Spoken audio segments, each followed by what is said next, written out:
This is the last year of stress. These were the words uttered by Finance Minister Colm Imbert when he addressed constituents of Barataria as they were introduced formally to the PNM contender for councillor in their district, Kimberly Small.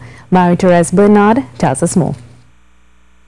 Minister Colm Imbert explained that the country is running now with a deficit of $8 billion, having reduced government expenditure from $63 billion to $50 billion. So we have the expenditure down to 50. Can't go much lower than that, maybe 48. But once you get down to that level, if you try to go below that, you'll crash the economy and you'll put thousands of people out of work. He said the government's plan to deal with the shortfall is to create a state enterprise company which will safely utilize shares the government has acquired in private companies to offer bonds.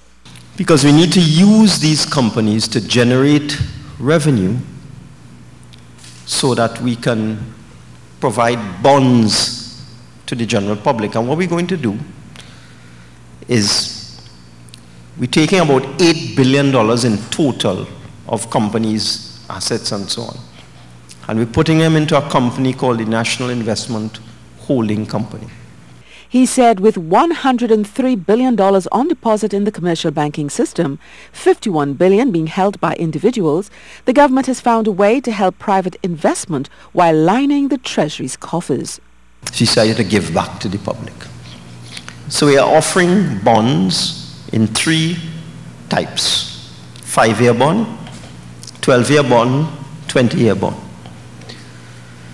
We've put the interest rate at above the best interest rate available on the market, which is what banks lend to the government.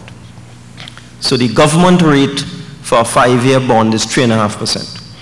We are putting our 5-year bonds at 4.5%. 12-year bond at 5.7%, and 20-year bond at 6.6%. The bond prospectus is expected to be offered between July 10th and August 8th. Minister Imbert said they are being cautious, but if the bond sale is oversubscribed, they will review it. Barataria Bernard, C News.